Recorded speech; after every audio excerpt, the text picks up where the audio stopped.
politics and everything going on, we thought it would be appropriate to have something with that theme. And to shift to Upper Marlboro on November 5th. And of course, with the politics and everything going on, we thought it would be appropriate to have something with that theme. And Senator Mike Miller has agreed to talk about politics and personalities. He's going to recount some of the historical figures from Prince George's County, and then I'm sure he'll throw in some anecdotes of his own experience there in Annapolis. And we have asked Odin Bowie, who spent many years in Annapolis, to introduce him. Then we're going to skip a week, and coming back here to Marietta on November 19th, we're going to have feast and folklore, holiday celebrations, and this will get us ready for Thanksgiving and Christmas. And Christina Pooch, who is the interpretation specialist with the History Division, is going to talk about how the holidays were celebrated in earlier times, and some of the food, some of the customs and things. And it's kind of a myths and realities, because we have an idea of what it was like, and it may not be the historical truth there, so she's going to enlighten us on that. So then that will end the fall-winter series, and we'll pick up again next spring. And I hope to have flyers out. We will take your names for the registration, let you know what the offerings will be for the spring. I think it's a very good series, and we certainly have had a lot of fun putting this one together tonight. I've been talking to people, and somebody says, "Oh, well, you should hear what somebody has to say," and then I'll call Joan, and she'll call that one. So we've set up a kind of a chain reaction. There are lots of stories to be told here in the historic houses in Prince George's County. So I think we will start now with the program for the evening. And I'd like to introduce Joan Chaconas, who will be the moderator for the panel. She is a museum aide with the Surratt House, and has made a hobby, I believe, of collecting ghost stories. Is that correct? In a fashion. So when we decided that we would have something that would be keep in with Halloween season, we turned to Joan and asked her if she could put this together for us this evening. So I'd like to introduce Joan and turn the program over to her. We will have a break about 7:45 and have refreshments for you, and then we'll get back to the program. I must apologize. We have slides ready for this evening, and the projector we borrowed from the History Division did not have a bulb that fit. And so we will be unable to show you pictures of the houses, which is unfortunate. But we do have, some of them might be in the historic sites folder. So let's see if I can dig that out, and you can look at those later. Well, I don't know. Do we need this? You can hear me without me talking. Here. Sorry. As Joyce said, we're going to talk about and hear from people here in Maryland who have had experiences they can't quite explain the reason for. And what I thought would be kind of interesting to do is to give you a little background on spiritualism and sort of fill you in on how this all came to be. Just give you a learning lesson. So let's start with that. People have been invoking the spirits for centuries, and it's probably been going on since time began. But spiritualism, as we know it today, which is that of talking to spirits, meeting them, seeing them, whatever, that started from the writings and the teachings of a man named Emanuel Swedenborg. And he lived back in 1688 through 1772. And in his writings, we're going to find a statement that says, "I have been called to the holy office of the Lord himself." The Lord appeared to Swedenborg in the year of 1743. And from that time forth, he wrote many scientific treatises relating to the human body and the functions of its various organs. And he felt that this kind of research was going to lead him to finding the soul. The popularity of spiritualism peaked during the second half of the 19th century. It lay dormant for quite some time there. It was in 1848 when the Fox sisters had a seance. This is in Hyattsville, New York. And they had these held seances, and at their seances there was much rapping and tapping, which was thought to be the way of communicating with the spirits. And also at these seances was the introduction of ectoplasm. And according to a most recent dictionary definition, ectoplasm is a substance that emanates from spirits. And if any of you have read about this kind of thing, you've undoubtedly seen photographs, perhaps doctored, perhaps not, with things sort of trailing off from these visions. And you know how the kids can buy cans of, I don't know what they call it, but they press a little lever and all this string stuff shoots out? Well, that's kind of like what ectoplasm would be like. Of course, an event such as this called for immediate investigation. So, in 1851, the Fox sisters were under investigation, and 3 professors from Buffalo University concluded that the rapping made by that was occurring at their seances was actually made by the sisters themselves. They were seated at a table, and they said the rapping was their knees rapping up against the bottom of the table. Well, finally, after much cajoling, I guess, the sisters did admit to making rapping noises. One of the sisters did admit to making these rapping noises with her toes. And I thought that was quite a feat. Not in me. The case attracted much attention, and you could say that this was a starting point of spiritualism, and it was a starting point for when spiritualism became the rage. In fact, at one time during its popularity, about 10 million people were dabbling in calling on the people of the netherworld.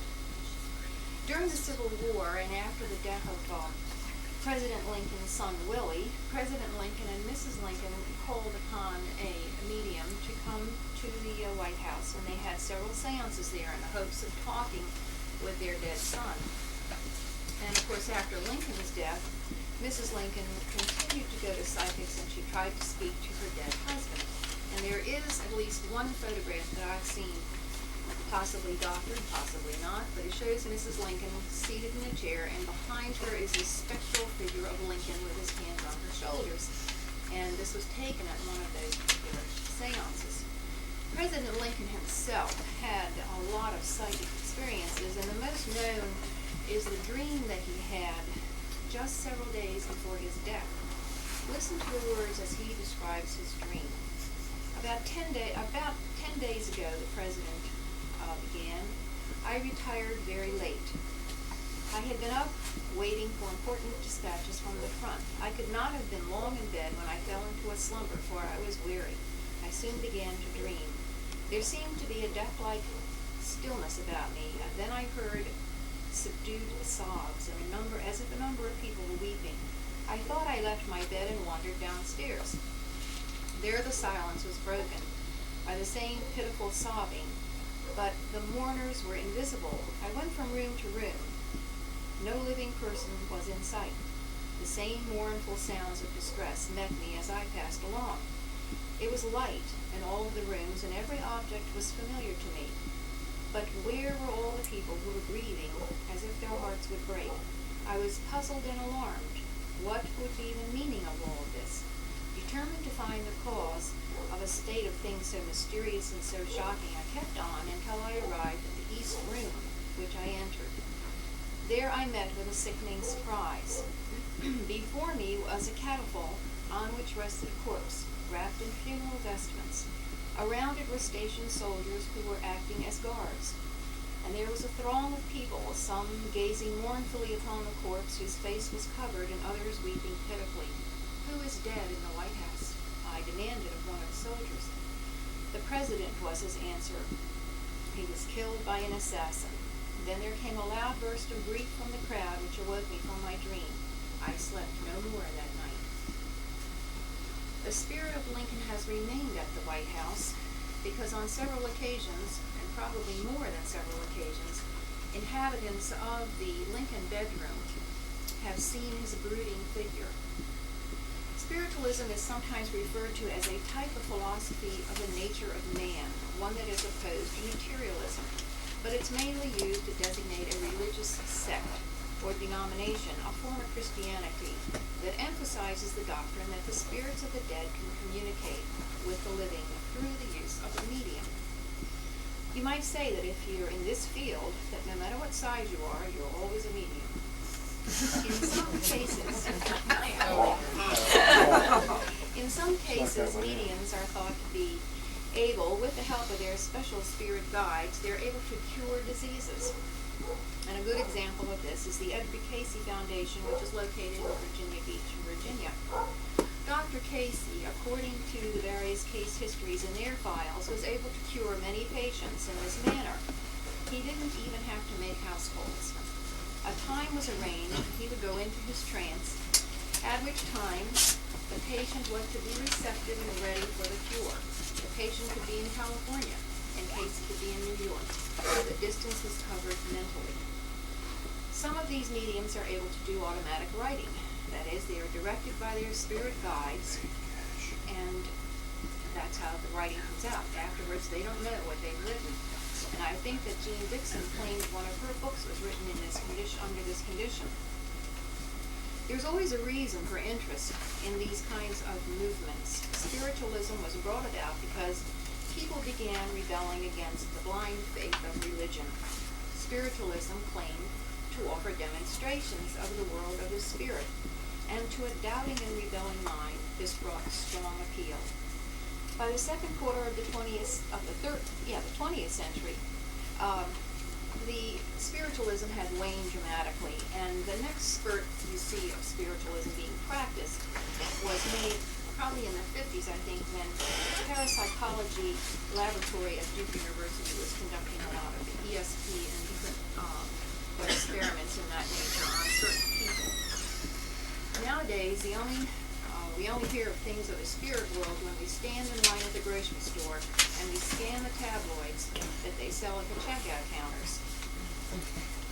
Tonight we're all going to become mystorians.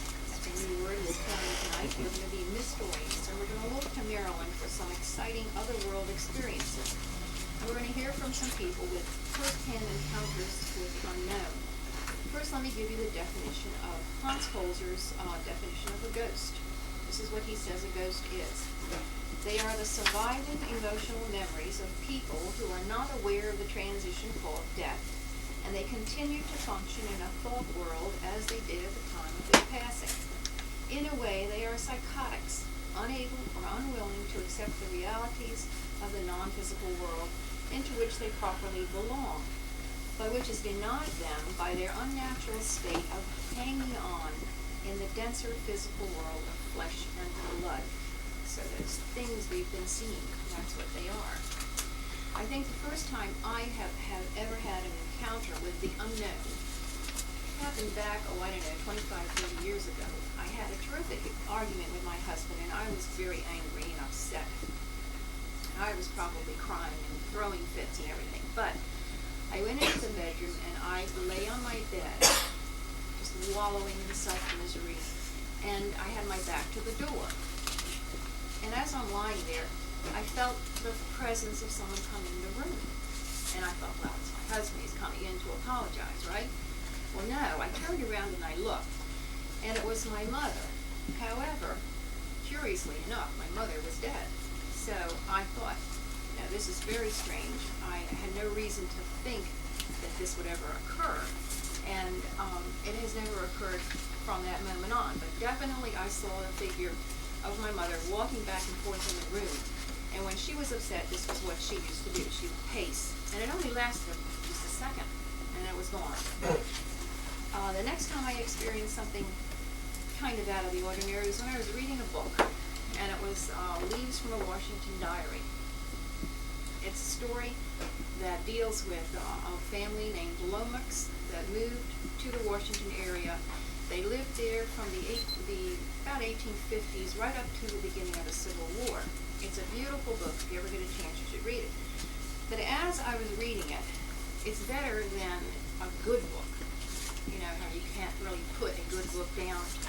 This book began to call to me. I mean, I felt like I began to know these people. I was extremely upset when something would happen to them. And when this woman finally died, I thought, oh, I was distraught. So I thought to myself, you know, I also got the feeling that something was forcing me to go to the house she used to live in. Well, the house in Washington no longer stood. However, I did know where she lived when they had moved to Virginia. So I felt, well, I just had this very strong desire, I must go to this house. I found the house, and it is a very historic house in Virginia, and it's a very beautiful house, and a congressman was living there at the time, but his daughter was at the place, and when I knocked on the door with the book in my arms, I said, I just read this book, and I really felt I must come over here. She understood, and she said, okay, come on in, I'll show you around. And she did. She took me in, and I went through the house, and I went out into the rose garden, right where the lady had died, and I really felt good that I was there. I felt this is where I should be. And when I was leaving, I thanked her for letting me in, and I said, by the way, do you have a ghost in this house, by chance? Thinking full well that the ghost is what's really dragging me over here. She said, well, yes, we do have a ghost. I knew it. And she said, yes, it's a man. He wears long red underwear, he rides a bicycle, and he carries a mint julep in his hand, and we see him frequently across the lawn there. Well, I don't know how I can explain that one, but I really and truly had this extreme desire, this unseen force that was forcing me to go to that particular house. The next time I was part of anything, I guess, that was sort of unexplainable was a few years later when I first moved out to this area, and someone showed me a Polaroid photograph, and it had been taken at the home, or rather of the grave, and by the old home of the Peacock family, which lived at 301 in Dyson Road. The house is all falling down, and the family had lived there a little before the turn of the century. And I think the children had died of typhoid or something. It's kind of a tragic story. But the old Mr. Peacock lived there into the late 1920s or 30s, probably not the 30s, but right around into the 1920s. And this photograph was taken at the graveyard, and it showed very clearly a man's face. It was not superimposed on the picture; it was part of the picture. He was a man, and he had a beard, and you could definitely see this man. And of course, the rest of the picture was of the area and the grave, the tombstones. It turns out that indeed, the woman who had taken this photograph was doing a lot of research in the area on graveyards in Maryland. I don't know if she's still around or not, but she finally had that picture identified, and it turns out that that was old Mr. Peacock. He showed up in his picture. So I thought that was kind of strange. Now we get to the Surratt house, and everybody wants to know, do we have a ghost at the Surratt house? Well, I don't really know. The Surratt house was built in 1852, and you should know this, that this was the home of Mrs. Surratt, and she has the dubious distinction of being the first woman to be hanged by the federal government for having been part and parcel of the culprits that did in Abraham Lincoln. Well, does she float about the rooms at the Surratt house? There were people who lived in the Surratt house during the 40s and the 50s before it went to being deserted and boarded up. And they claimed that they saw Mrs. Surratt on the staircase, floating up the staircase. They claimed they heard men's voices, strange voices coming from back stairs.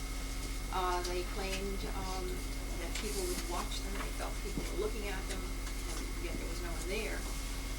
So we don't know. That was what they felt. And then the house was boarded up for a period of maybe 6 or so years. While it was boarded up, it was visited by Hans Holzer, who is a noted ghost chaser, and he brought with him a medium named Sybil Leek. It was a dark night. They came to visit the house, and they were in the house with the owners at the time. And Sybil supposedly is never told anything about any place she's going to visit.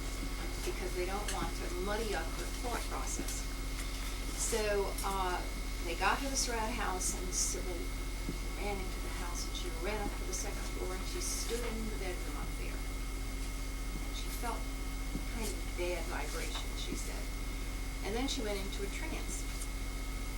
And so this voice began speaking through her to the people standing around. The voice did not say a total sentence, in that it would say, well, there was a general G, and you didn't get a full name. Or there was, it was always not a finished sentence, so you didn't really know exactly what she was saying, and yet it was an implicating sentence. And so finally, Mr. Holzer takes all of this information that the spirit has talked through Sybil to them, and he's written it all down, and he's put it into a book. Well, before it went into the book, he put it all down, and he then went home and read through it and came up with his conclusion that indeed this was Edwin Booth talking to them at the Surratt house. Well, to me, that is the most far-fetched thing I've ever heard in my life. If there's going to be a ghost at the Surratt house, it will not be Edwin Booth. I cannot imagine that Edwin Booth would have ever set foot in the town of Surrattsville or anywhere near it. But anyway, he determined, this was his version, that it was Edwin, and that in a way, Edwin was trying to sort of clear his brother's name. That's the kind of feeling you get. Now, this is not what was said, but this is kind of implicated. So, I don't know about that particular thing. Obviously, there must be some spirits floating about in the house, and whether it's Edwin, my feeling is it's very doubtful. But that's not the only things that were happening there. We had a friend in New York who himself has disappeared under various circumstances, and he came to do a little research on the Lincoln assassination, and then he said, oh yes, and I do want to research the phenomenon of these Surratt spirits, because I feel very strongly that on the eve of her execution, July 7th, she will appear. That she will appear either at the Surratt Tavern, the Surratt House in Clinton, or her house in downtown Washington, or she will appear where she was hanged, which today is Fort McNair, which was then the Arsenal Penitentiary grounds. He was going to spend the eve of each of these times at those different places. So the first one was at the Surratt House. I got permission for us to go and be there in the evening. And before we could proceed, we had to get someone from the commission to unlock the door and let us in. And this is before we had the visitor center and all this. This is back in our beginning days. So we got someone who was named Russell, and they said, let him in, open the door, and myself and a couple of other ladies and guides. And I forgot to tell you the two most important ingredients of this story. These two ladies who had come to visit the Surratt house and told us that they talked to Mrs. Surratt all the time through their Ouija board. So I invited them to be there that evening. I thought this will be a hit, right? Well, it was late, it was dark, and the house, of course, has no electricity except in the hallway. So the two ladies, first of all, the fellow who opened the door for us, who worked for the commission, we told him now why we're here. He says, oh, I don't believe in that kind of stuff. That's ridiculous. And he stomped upstairs, and he went up there and sat down. So then the rest of us are down in the hallway, and we're gathered with the two girls sitting at the Ouija board, and the fellow from New York, myself, and another guy. And we're waiting. We're asking questions, and believe me, they were the fastest Ouija board workers I ever saw. They got answers out before you could even get the questions out. And I was astounded. So finally the question was asked, Mrs. Surratt, if you are here, give us a clue, give us a sign, let us know. We want to see you. The answer came back, I cannot appear to you because there is someone here who doesn't believe me. Well, he knew it was Russell. He ran upstairs and said, Russell, get out of here. We want to see Mary. She doesn't want you around. Get out. So Russell agreed to stand outside while we got back to the Ouija board. Well, we got back to the board and we said, okay, we got rid of the guy who didn't believe. Now tell us, Mrs. Surratt, where will you appear to us? The answer came back. while here in the family dining room. Well, we dropped everything and we flew into the dining room. Now, it was very, very dark, and especially the dining room, because that's way back in the corner of the house. There's not even a reflection of a light back there. So I had a flashlight, and of course we went back there. At this point, we stood in a circle. We held hands. I turned off the flashlight. It is dark. It is quiet. It is scary. Suddenly, I hear this loud thud. And I throw the flashlight in my mouth. And my Ouija board lady had passed out on the floor. And I said, oh, no.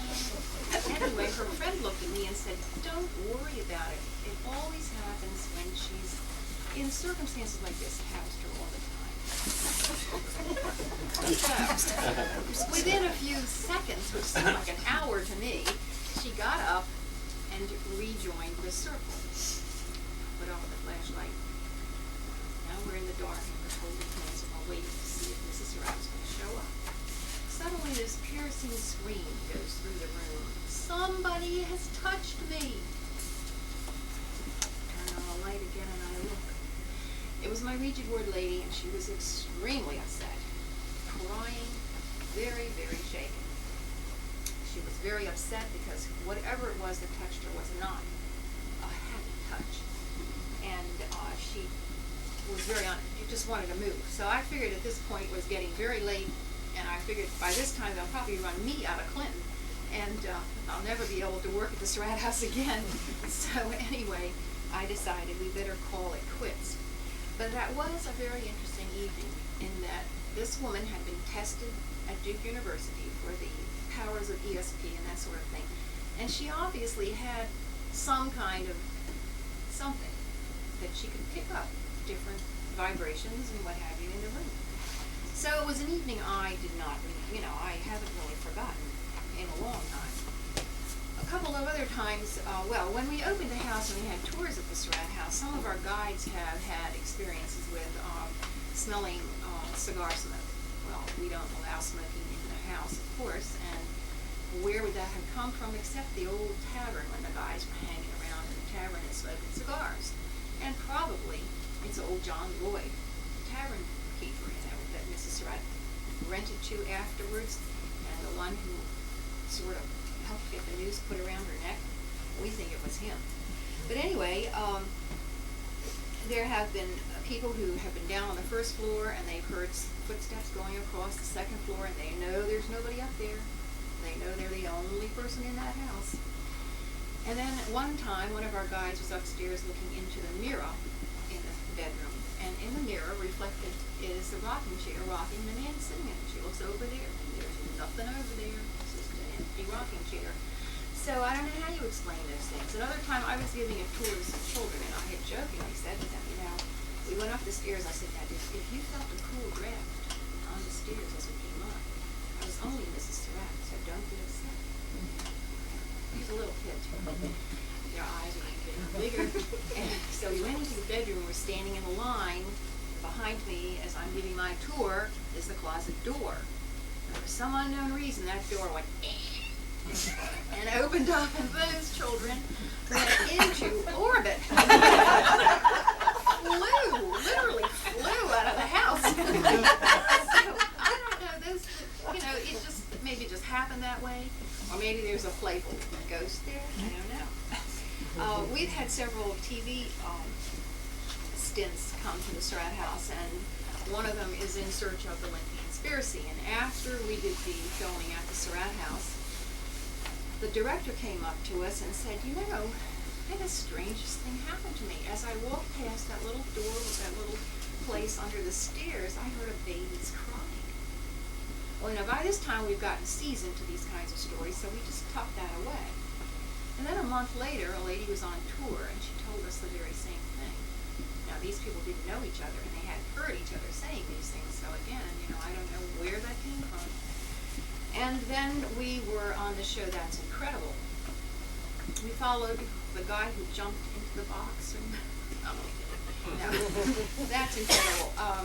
What that one was taken down at Fort McNair. They did most of the filming down there, but I happened to be president of the organization at that time, so I got the job of telling the history while they interviewed the people who lived in the remaining portion of the old penitentiary building. And on the top floor of that building is where the trial was held, and it is very haunted. And Mrs. Surratt was seen there, and chains were heard rattling, and light bulbs would explode, and things would fly around in the rooms there. So they really felt that was a very haunted place. So we're outside doing our stint with the TV, and I'm talking and giving the history, and we were there all day Saturday, and nothing happened that I noticed of any strangeness. So several weeks later, I went back to Fort McNair because I was doing some research down there, and I happened to go and see my friends who live in that building. And the one lady who lived in the ground apartment of this building said, you know, when you were out there filming that day, all the flower pots on that windowsill flew off that windowsill and smashed up against the wall over there without any reason, for no reason whatsoever. So I don't know. They did, in fact, that apartment was so haunted that they had it exorcised. And that's how strongly these people felt about what was going on in their apartment down there at Fort McNair. There has also been Annie Surratt, tried to get a stay of execution for her mother. And she went to the White House, pounded on the door, tried to get in, tried to see President Johnson. Johnson refused to see her and refused to grant any stay of execution to her mother. And so, of course, we have a distraught Annie trying to beat her way into the White House. And on many occasions, on certain times, Annie is seen down at the White House, pounding on the door, trying to get in. The next experience that I had happened at Mount Airy. And Mount Airy is one of these places that's kind of spooky to look at. Not today, now that it's been all fixed up, but when it was first sort of in a state of disrepair where it kind of needed a little tender loving care. It was built around 1740, probably a little earlier. It had a fire there during the 30s, and it was repaired. It's had many illustrious owners. It has been visited by George Washington, and later on in the early 1900s, President Hoover, and President Coolidge, and former President Taft, when he was chief of the Supreme Court, Chief Justice of the Supreme Court, visited. So it's had a lot of noted people come there. And there are so many ghost stories about this place that it had attracted the attention of the London Society for Psychical Research. And when Mrs. Tilly Duval lived there around the turn of the century, she and her husband were returning from a trip in Washington, and they saw a solitary horseman dressed in the garb of an 1800s person, sitting on his horse out front, just looking at them, watching them, and then he disappeared. And then there was this ghostly woman figure who awakened Mrs. Duval one night by putting her hands around her throat. That would be enough to awaken anybody. And there are other stories about a room that's above the dining room and no lamp will burn in this room. You cross the threshold and the light goes out, no matter how many times you try to do it. And of course, doors open and close, and beds sag and creak as if someone was in them, but they are empty. Now, I wish I had known all that stuff before I went there. I went very innocently on a house tour when I first moved to the southern part of the area here. And that house was on a house tour. So I'm looking around this nice old house, and I walked up the stairs and I went into the bedroom. And the second I got into that bedroom, I felt so awful. I felt so much in danger, and I can't explain it. I don't know. It just happened. I felt I had to get out of that room. And immediately I turned around and left. And I am sure that I met the mad strangler up there. But anyway, I don't know who that was or why that happened, but it did happen. I had invited to come here tonight Trish Gallagher. She is an author of a book called Bosun, Maryland. And she could not be with us tonight, unfortunately. But Laurie Burge and myself were both interviewed for the book that she wrote, and there's a chapter in there on the Surratt house. And so because we were interviewed when she had a big party to celebrate the coming of the book, we were invited. So we went to the party and we met some really interesting people. And they had some really interesting stories to tell you. Talk about out-of-body experiences. There wasn't a person there who had an out-of-body experience You know what that is? You know, that's where you're up there, but you're really here and you're looking down. Well, it was kind of strange to hear all of these people talking about things like that. But while we were doing all this talking, Trish said to us, you know, I've taped a lot of my interviews where I was just taking one person, one-on-one, and on the tape, I got some mysterious sounds. So we got her to play the tape for us. And yes, indeed, on the tape that she played, other than the voices, you hear in the background some whispering. You can't make it out. You hear some noises that you know are not part of the tape. And we heard a woman humming. And believe me, the hair on my arm stood up when I listened to it. How do you explain it? I don't know. St. John's Church in Broad Creek is also very haunted, or at least they have one good story over there. And it's, the gentleman was going, or one of the parishioners was going over there to lock it up. And he noticed that everybody had come out of the church except one man. So he got him out. And the guy came out, and he was a large man, and he was dressed in colonial garb. He had a peg leg, of all things, and he had on a silver buckle. He headed straight for the graveyard, and they never saw him again. Well, a little bit later, in the 1950s, they took up a portion of the wooden church floor, and guess what they found? They found that silver buckle. I asked another lady, she lives in New Jersey, her name is Marietta, and she lives in a house on Decatur Street in Hydesville. And she was kind enough to tell us her experiences at her house. She said that it's a regular, I think it's a 3-story house with a basement, and that when they first moved there, they had no problems whatsoever, no ghostly phenomenon, until they put their 2 teenagers up in the attic, or the 3rd floor, to stay and to live there. And then they discovered they had a very playful ghost, because this guy wouldn't leave those girls alone. They think he was a young boy, youngish man, because he only played tricks on the girls. Like if they were brushing their hair and they put the brush down, the brush would fly across the room. If they were listening to their stereo and they hang up their earphones on a peg on the wall, they would fly across the room. Things like that, where he was just being very prankish and playful. In the nighttime, when they would be sent up to go to sleep, their mother would hear a lot of noise and commotion and bumping and stuff like that going on, and the next morning she'd reprimand them and say, hey, when you're sent up there to go to bed, you're supposed to go to sleep. What are you doing up there? And they said, well, Mom, we were in bed, asleep. And of course, at first their parents figured the kids are playing pranks on them, but afterwards, so many little things like this happened that they just couldn't all be the kids playing pranks. So the lights would go on and off with such frequency in the house that they decided they had to have an electrical problem. They called an electrician in, but there was no problem, and the lights continued going on and off. On one occasion, at least, the cat went bonkers. And the cat, this was a night that they were having a meeting of the Eastern Star Ladies. And the cat was asleep over there on the side of the room. And suddenly he leaps up, runs across the room. Well, you know, cats do strange things. If you have cats, you notice these things. But this cat ran across the room several times, acted really weird. Then he went over to the staircase, and he did the same thing in front of the staircase, but his fur was all risen on the back of his back. So the owners seemed to think that this was when the ghost attempted to come downstairs to see what was going on. And the cat, of course, must have seen him. Well, there was another time they had a friend there, and the friend occasioned to have to go upstairs and come right back down. And he said, you know, the strangest thing happened to me. When I was going upstairs, I felt like someone was following me.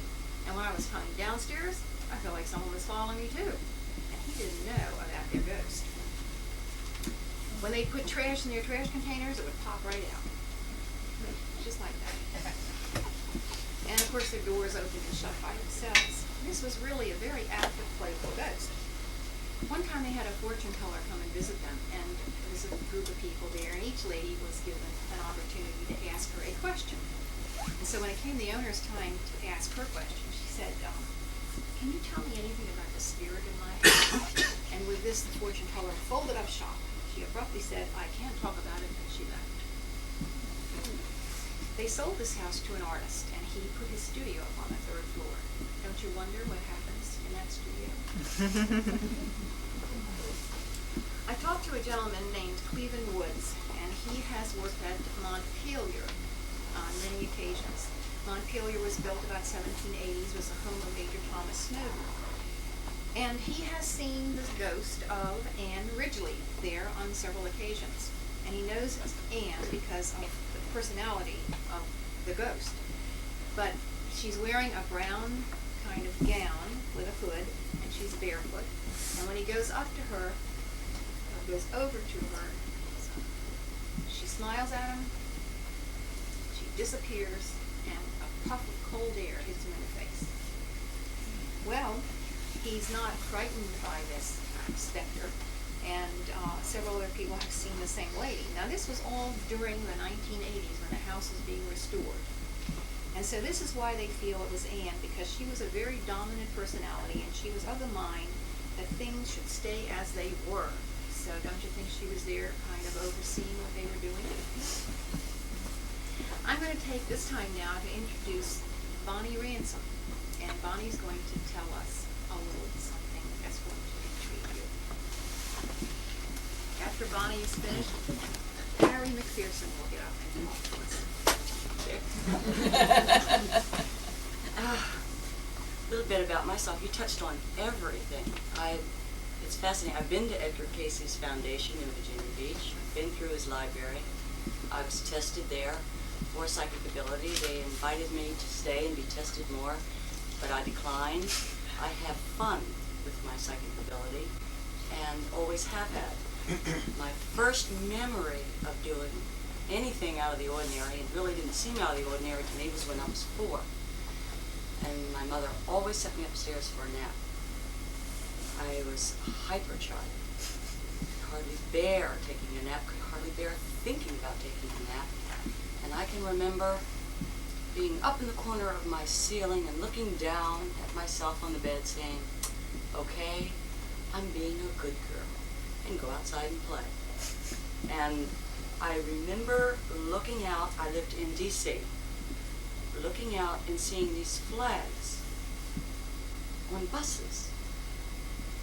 Now, I don't know how many of you are familiar with Washington back then, but on all the holidays, they put flags, little flags. So when I was up for my nap, I ran downstairs, climbed a tree, hung over, and a bus came by, got myself a flag, because I knew it was there. And then my husband and I met 12 years ago. And I have dreams. And we were engaged, and we were going to our last visit with the minister. They like to teach you about marriage before you get married. Our last visit, and that morning I woke up in a twilight sleep, and I had a dream. I was looking through someone else's eyes, and it was about 7 o'clock in the morning. Because you wake up and you drift off again. And I could see through this person's eyes, they were working at a checkbook. But it was 2 checkbooks. One check was blue and one was green, and I could see the number on the check. So as we were coming home from our visit that night, I told him I had the strangest dream, and I told him about the checkbooks, 2, one blue, one green, and I read off the number. And he pulled off on the side of the road and reached into his glove box and pulled out this checkbook, opened it, and there was the account number. I had read off. He was working at his checkbooks that morning, planning for our honeymoon, because he knew I wasn't cheap. And the post office had changed his address from a box number to a street number. The blue checks had the old box number, and he used those to mail his bills.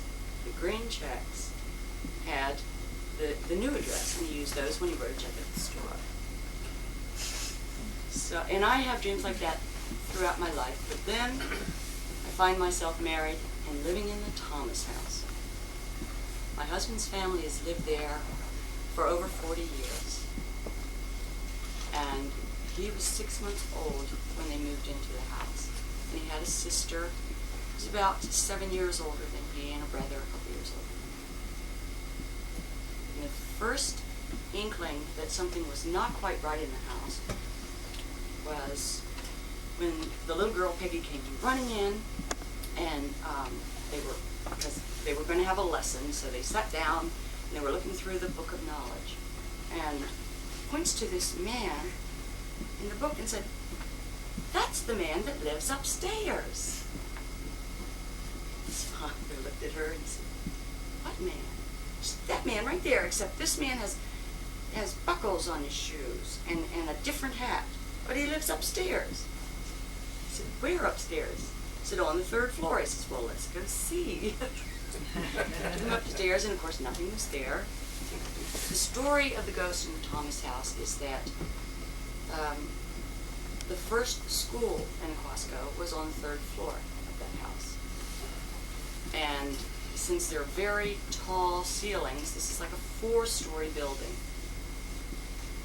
And it was deep in the country then, so they had a teacher that they hired from Fort Washington. And it was too far to commute during the winter, so he just lived there all during the winter and would go back and forth on weekends in the summer months. And he was engaged. And over one long, cold winter, when he didn't get back to Fort Washington, his fiancée married someone else. And the story is that he hung himself, and he hung himself in the 2nd-story room, which was my husband's room. And my husband can remember when he went to school and they started teaching him about George Washington crossing the Delaware, that he had already learned this information from his friend in the backyard. So he never quite got over teaching. He doesn't always like women, but he loves children, so I can't fault him totally. But he's a nuisance. But I could always tell when we first got married, my husband had a job that took him out of town, days, weeks, constantly. And at that time, our family room was in a back room in the older portion of the house. And I could always tell when Preston was on his way home, whether he called me or not, because this ghost loves Preston. He'd start walking back and forth across. Now, above us is a storage room. There's no way anybody could walk across that floor. And very heavy boots, walking back and forth, back and forth. I always knew when to put the coffee on, because within hours, Preston was home. And I can remember we have had a Weimaraner. I don't know if you know what a Weimaraner is, but he's one of the biggest dogs in the world. He was trained in secret in Germany to hunt mountain lion and bear. This is a dog who one time got hit by a car and it ticked him off so much he turned around and bit off the bumper. He had no fear and he had no sense. But long about January 10th, I've decided that's about the time this ghost died, because it's when he's most active. And we were asleep one night, and I heard furniture being moved next door. But it was furniture that I knew was not in that room. Loud shoving noises, screeching furniture across the wood floor. And the Weimaraner that slept right outside our bedroom went berserk. Just howling, screaming, crying, scratching on the bed. And I have a husband that sleeps deader than this ghost. Preston, will you please tell Horst to lay down and everything's okay? He says, does he want to go out? And I said, no, he wants to come in. The ghost is And he listened for it. And my father-in-law, at one time, well, they eventually moved their bedroom down to the 2nd floor, he and his second wife, to the 1st floor, I'm sorry, because they've called the police. They heard somebody upstairs, and they felt somehow someone had gotten into the house, and this too was on January 10th. Someone had gotten into the house, so they called the police, And the policeman told them to go outside and wait. So they went outside and waited. And the policeman came in, pulled the gun, went upstairs. There was nothing there. And as he went down, came back downstairs and said, "It's all clear, nobody's there." They told him the noise they heard. The policeman just said, "Oh, that's your ghost." You heard about that's your ghost. And he remembered the stories of the children. And I know, I feel sorry for him, but I know he doesn't want to go on. I know he doesn't want to face what he did to himself. And I know he wants to stay there. And I've told him to. He can stay there, but he can't pick on me. He does not like women. And he will pick on women. And Preston left one morning and we had a particular bawling out because I had a very sleepless night and I worked very hard the day before. So I just kind of told him, he could just cut it out, do his little haunting when I didn't need my sleep, or he could look over his shoulder and see the people beckoning to him. Well, I think that scared him a little bit, because Preston called me when he got to work. And he said, "Bonnie," he said, "I almost came back." He said, "But I want you to go outside and look around the back." I said, "Why?" He said, "Because when I was leaving, I caught a glimpse of somebody sitting out back on the porch, and he had on a funny shirt and hat and pants." So I pulled off in the little store to see if I could see him, and then when I looked around, and I know it wasn't more than 2 seconds, he was gone. I said, "That's okay, I just bawled out the ghost today, and he's thinking it over." He said, "This man looks so dejected looking down." But you'll be happy to know he's still there. Charlie stayed with us last winter, and walking across, annoying Charlie now. They get cute.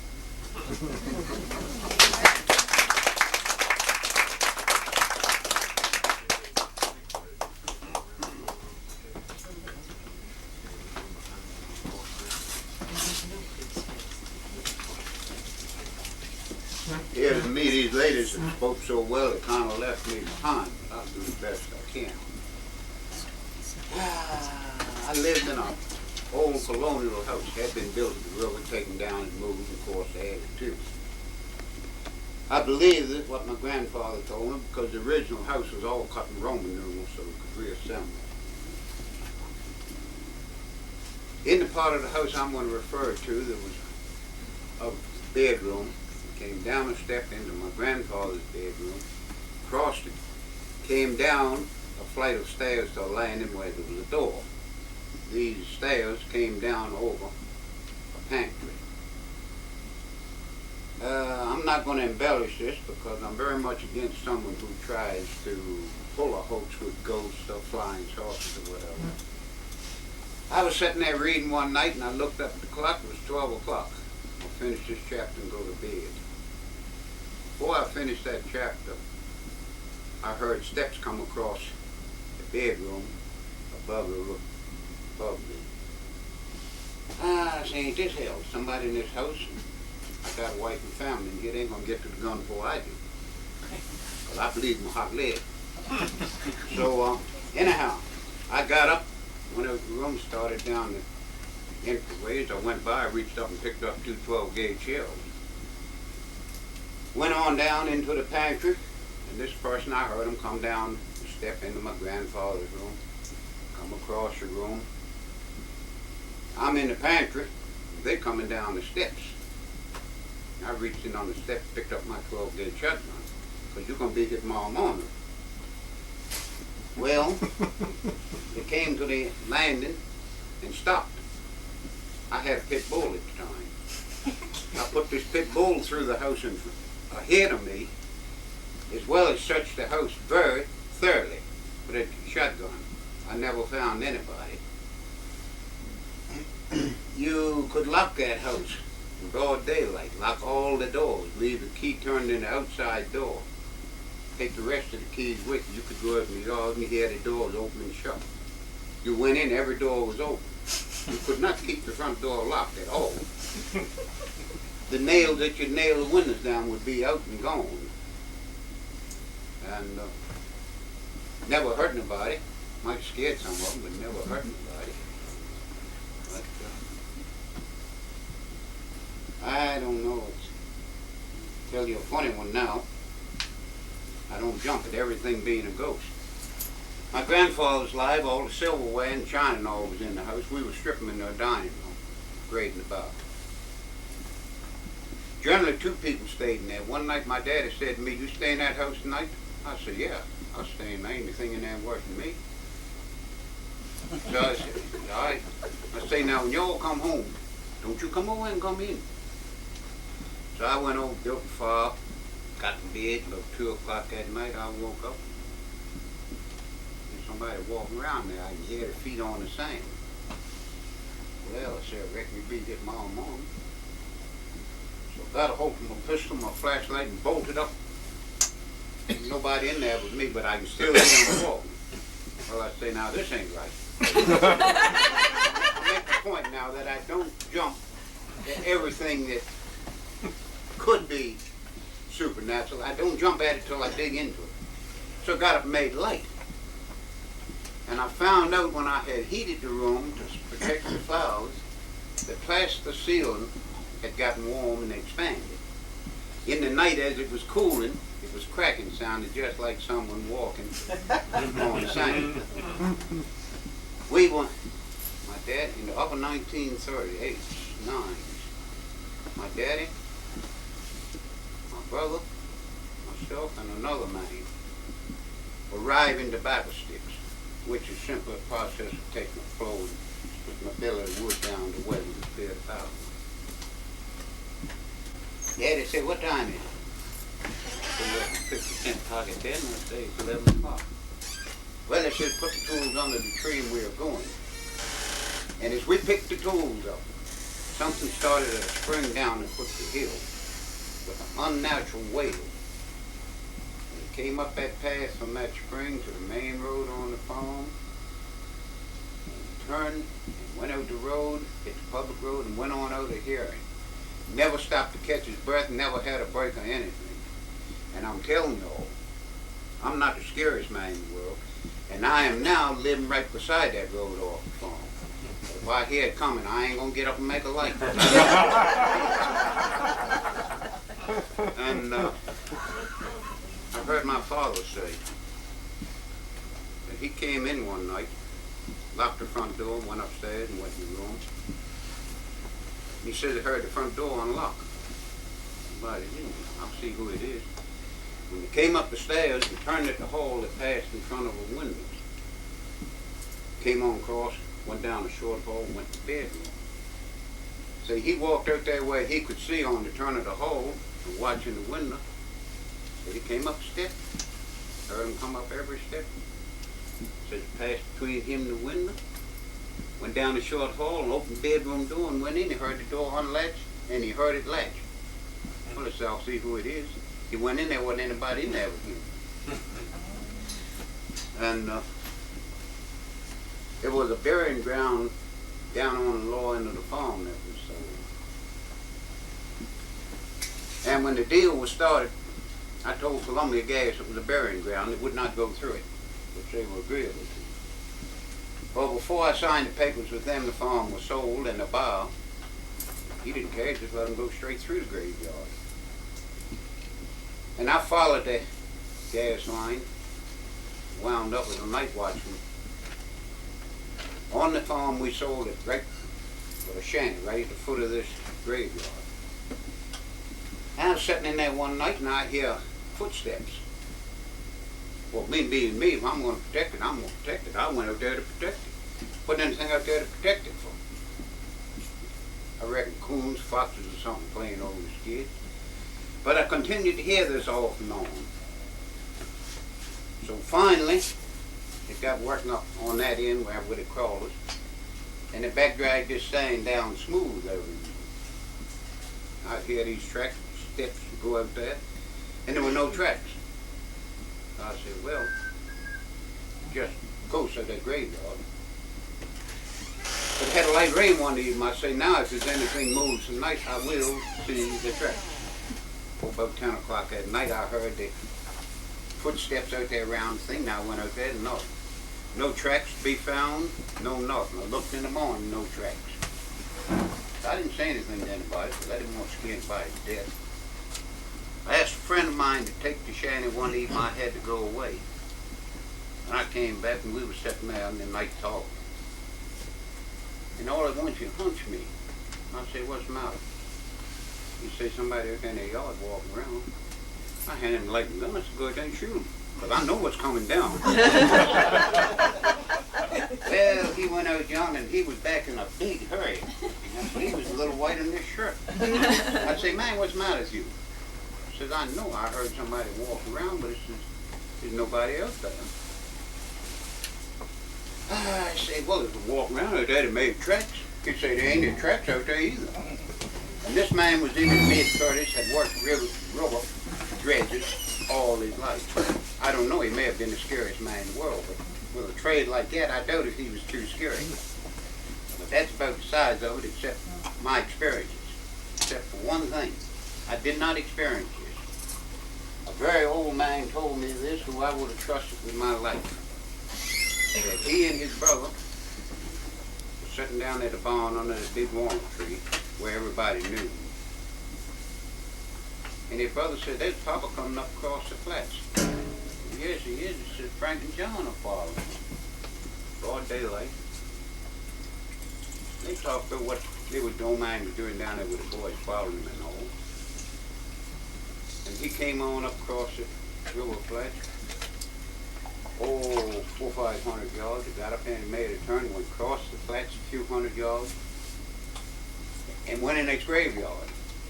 When he came out of the graveyard, these two boys weren't with him. And they asked him, say, Papa, where's Frank and Joan? Well, sir, he says, that's the house where they're supposed to be. No, Papa says, we'll sit you and watch them follow you up across the flats and go into that graveyard. They didn't come out. No, sir, it says those two boys at the house. I would have trusted any of these people with my life. They saw something. I've never seen anything, but they did see something. And that's about the size of what I've experienced. Of course, you want to get into psychic premonitions and stuff, and that's a little different story, too. We're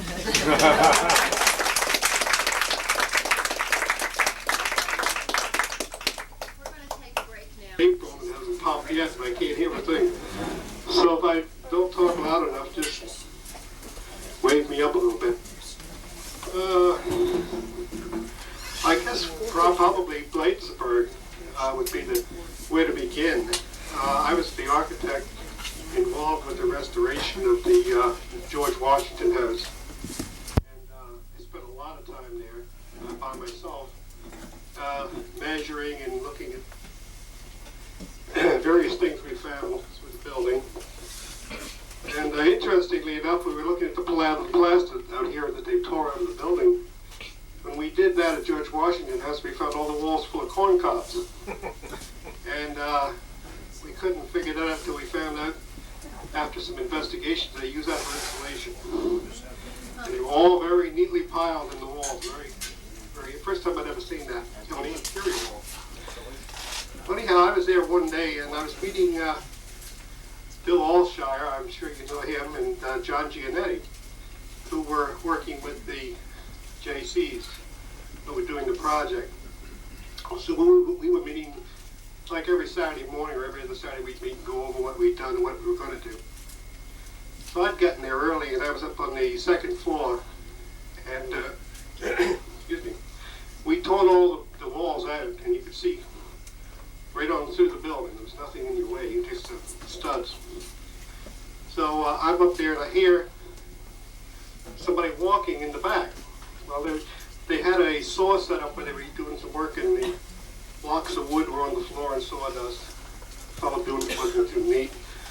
And so I heard these, you know, if you walk along and hit a block, it slides, you know, along the floor. So I was measuring something, so I'm yelling at John and Bill to come on up in the front. And I still have no way into it. I still hear this walking around, heavy sound of walking. And so I get up and look back, and there's not a thing I could see.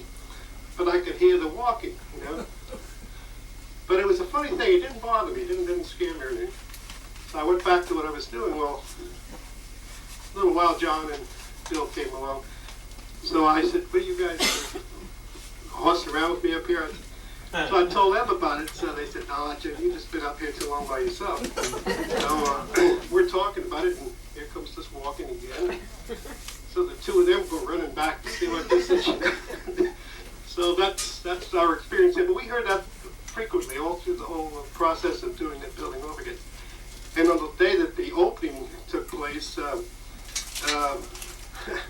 Joyce McDonald and my wife were last minute pinning beds together up in the bedroom, and who walks in on Gladys Spellman. So they apologized for looking like they did, and she said, no, I look like that when I'm working at home too. So they chatted, and they got a notice that they were starting the ceremonies outside. And so everybody went out. We looked through the building, made sure everybody got out, you know. So going downstairs, Gladys says, Jim, I understand this. You've been hearing ghosts in here. I said, oh yeah, I was telling about it. She said, well, I don't know about that. So while we're talking, he goes walking across the city. So I don't know, he might still be down there. You said something about that, didn't you, John? Who was it down there? Susan? No, the person who's going to be talking for the feast and folklore, the interpreter specialist. Oh, her office is down there, and she hears them walking around all the time. Yeah, so... At night, she's there by herself. At night when she's in by herself. Let's see. I think I'll have to get out of Prince George's County. My best story concerns Annapolis. And we were down, I was a scoutmaster. And we had our group always went up to Gore, Virginia, to Rock Enon Scout Camp up there. And one of the counselors was a man that came over every year from Scotland. He was a scoutmaster in Scotland. So this one year, he brought one of his boys over.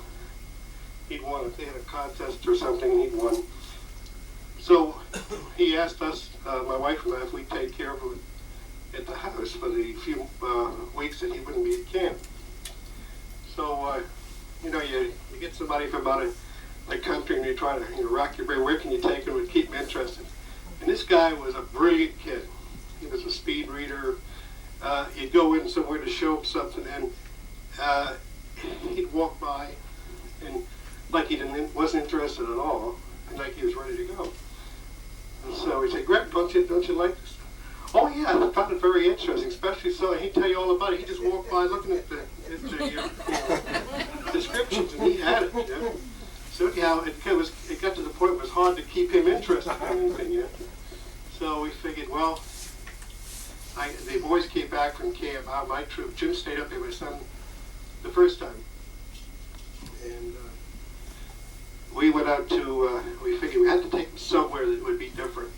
So I got 3 or 4 of the boys, and we took them to Annapolis. And there's a trail down there you can take. If you can start with where they give the guided tours in the Capitol. They have the historic Annapolis Trail, and you can pick up the card. And what it is, it's a group of 15 or 20 stops that you have to make. And you have to look for something. Tells you to look for such and such. And you have to write the answer on the back of the card. And the idea is it makes them look, not just walk through the place. They have to find something. So if you get this card all right when you come back, you get a medal that you can wear.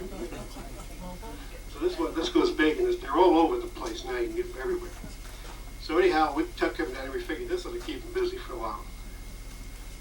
So we took the troop down. I had the committee chairman and the treasurer, 3 or 4 adults, and about a dozen boys, I guess. So we start walking the trail. Well, one of the stops is the St. Anne's Church. And if I remember correctly, you had to go in, and they have people buried in the church, in the floor of the church.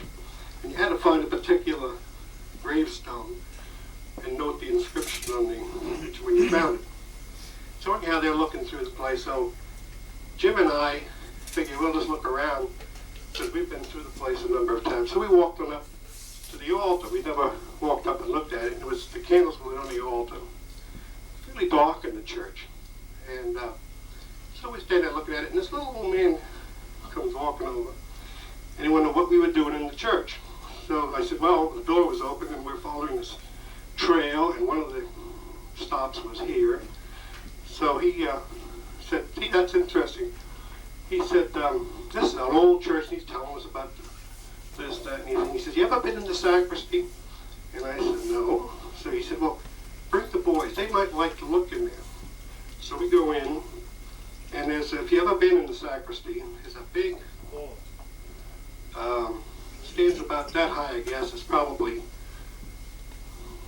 8 or 10 feet wide. 2 big doors open, steel doors, and when they open up, there's a set of glass doors inside of that. So on certain occasions, they open these doors, and they let the public in to see in the vault, but the glass doors are locked.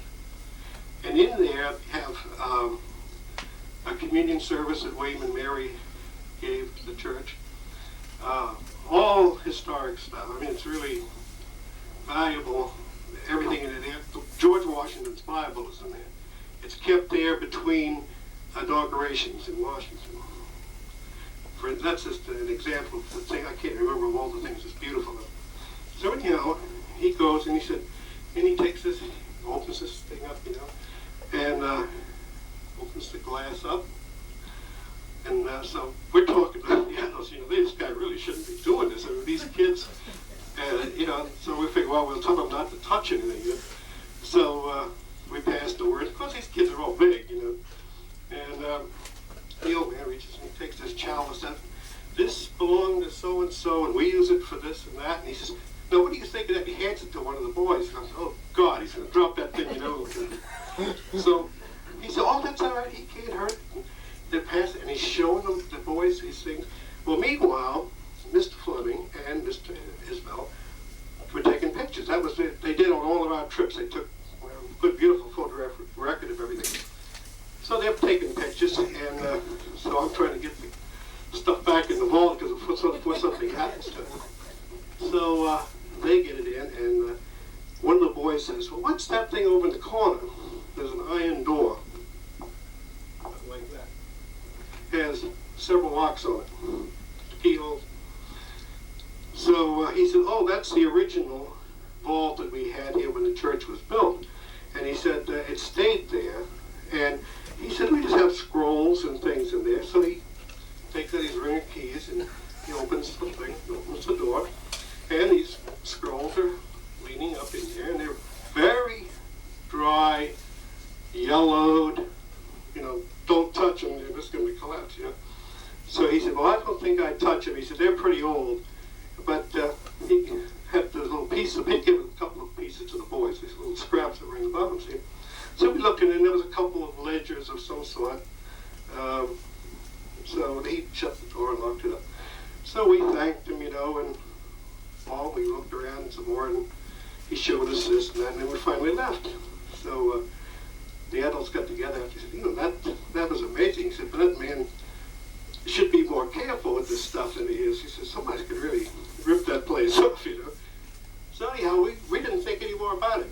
So I guess it was, it had to be the next year, the next spring. We went down, and I took some of the boys down, and I forget what we were going down for, but they said, "Let's go by and see that church again. Maybe we can look at that sacristy, So we went over there. My wife was with me this time, and my son, and the same boys who were there.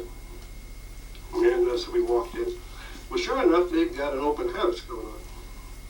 And in the sacristy, they got the big steel doors open, and the glass doors are shut.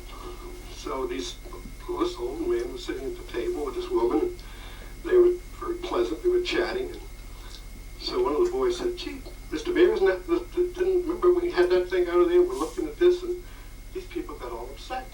And he said, "You can't touch that. Nobody's allowed to touch that. We don't even open that glass unless we're going to use these things."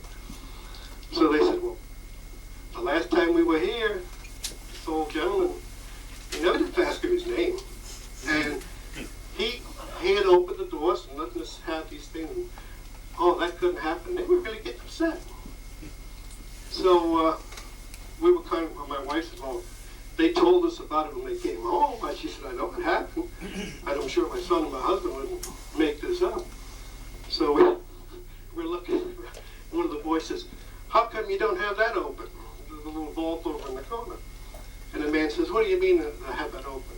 He said, nobody's ever been in there. He says, we have never had the keys to that thing. He says, you can't get in there.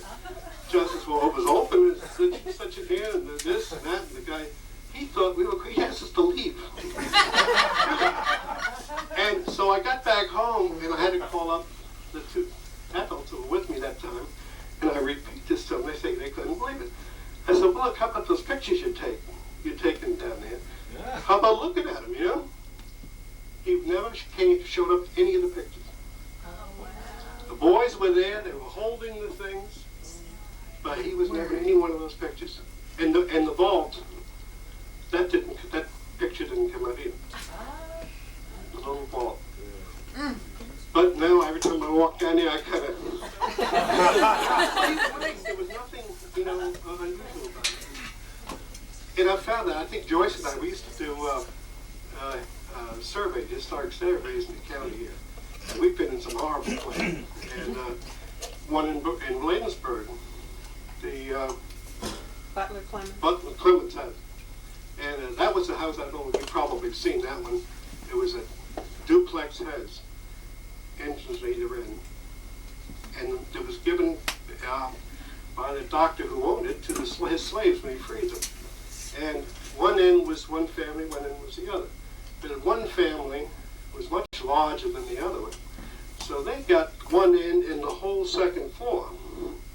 The other one got the lower floor and the end. They never spoke to each other.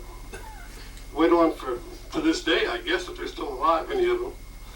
And the guy with the lower floor and the upstairs, he kept his house beautiful. Painted, everything was something. The other never came out to the house. She lived in Washington somewhere. The windows were out of it. Raggy curtains were blown out the window. It was an awful looking place. But anyhow, we had to get in and measure this thing for this survey. So we got permission to go in. So Joyce and I went over there this morning. And it was a nice day. We walked inside. And it was just like somebody had put a blanket over it. It was the most oppressive. We couldn't wait to get out of there. We went in and out, I guess, a half a dozen times taking measurements. Just you couldn't stand to stay in the place. The other end of the house was fine. And we've been in other places all like that. As soon as you walk in the door, it's just like, it just comes down on you. Smothers you. You can't hardly breathe. In other places, it's fine. I'll tell you one more, and this happened in South Carolina. I was down visiting my cousin, who lived in a place called Society Hill. Now this is between Florence, I guess, and Columbia. But anyhow, my wife was we had just got married a couple months before that, so we went down there, and my cousin and his wife insisted me come out and stay with them at their place at Society Hill. Well, my wife got me aside. She said, well, I haven't got the clothes for a place like this, you know. What are we going to do? I said, don't worry about it. We'll work it out when we get there. So anyhow, we get to Society Hill. Now, this house was a beautiful antebellum mansion, is all I can call it. It had columns, you know, that you couldn't put your arms around, the whole ring of the column, peristyle of columns on it. And had sliding doors that were 10 feet at least high. Big parlor on either side. Come in the hall all the way through, stairways up both sides. Beautiful thing. But it was falling apart. Now this thing hadn't been touched since the Civil War. I mean, they were above working on it. And meanwhile, it's just rotting out from under. Well, they lived in about a half a dozen rooms in this house, which had about 30 rooms in it. It's an enormous place. 3 stories high. And they had basements and sub-basements, wine cellars, and leave it to your imagination, but it was fantastic. I wouldn't have had to pay to fix it up, I'll tell you. So anyhow, we were there the first night, and we were sitting in their parlor, and we were talking and talking, and next thing you know, it's about 1 or 2 o'clock in the morning, so we decided we had to go to bed. The girls, they went to bed, and my cousin's room was behind the living room on the first floor. They had given us a room on the second floor, which was, if you looked at his doorway, you could look up through the stairwell and see our door on the other side. And from that floor, there was a stairway that went to the third floor. And we were the only ones in the house. So we go to bed. Harry and I, we say goodbye and see you later. And I have a dog, a Labrador Retriever, black one. My cousin has a German Shepherd, it was a war dog, and they had wanted to destroy it. It was so mean when they sent it home, but he insisted on keeping it. And when you moved around him very gently, he'd look at you like he was ready to leap. So anyhow, Harry takes his dog and goes into the bedroom. I take my dog. We walk up the stairs and go in the top room. So Betty's already in bed, and I'm getting undressed, and I hear somebody walking down the steps from the third floor. So I said, yeah, that, to my wife. She said, yeah. I said, well, I just left Harry off. Joan's in bed, and you're here, and I'm here, and there's nobody else in here, and somebody's walking down the steps. So I grabbed my dog and said, come on, Mac, let's go to the hall. So I opened the door, and that was ice cold when you opened that door. It's like you'd open a refrigerator door. The dog, I couldn't drag him out of the door. He's a big dog. So I yelled for Harry. Meanwhile, the steps are still coming. I'm looking at him. So I yelled for Harry. He comes out. I says, Harry, I don't know what's going on, but there's something walking down the stairs up here. So he says, come on. And he grabs his dog, but his dog wouldn't come out. I says, well, something's going on when his dog wouldn't come out. So I went back inside, shut the door, and the footsteps stopped. So I opened the door, perfectly normal, warm. This was a night, probably, I think it was about June, and down there it's warm. But that was, Harry felt how cold it was from when he came up there. You've never seen it before? Never had seen it before, heard it before. I think they followed you around. So, but you know, it's funny, that when it was happening, it was cold, but it wasn't really scary, you know. And the time, I think, in Bladensburg, when we used to hear that one, it got very warm, very pleasant feeling. I think it's I don't know whether I believe in ghosts or not, but I think that there could be, especially if a person's attached to the place for one reason or other, or in your case, you know, he was unfortunately hung there. By the way, this place in South Carolina had another one that one of the workmen fell off the roof, was killed, and he used to hear him hammering every once in a while. I never heard that, but Harry used to hear it. But I think it could happen. And as far as your out-of-body experience, I've had that too. I used to have that when I was little.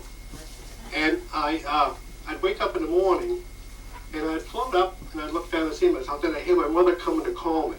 But I knew I had to get back before she came in, or else I couldn't make it. So I used to, oh yeah, up somewhere, but I was always looking down. Yeah. But I could zip back in a... Joyce had it happen too, because we've talked about it. Yeah. What happened to those snapshots in Annapolis? Did they give them to the church? Or? I don't know what they did with them. I really don't. I don't know. In fact, I was talking to Joyce, and we said maybe I ought to call them and find out.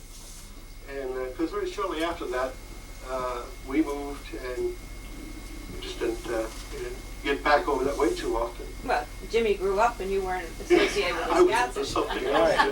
does happen. But I will have to look into that. I really will. They were great people to work with, and they couldn't believe it when I told them the story. So I'll have to let you know. I'll let you know. I'll follow that one up.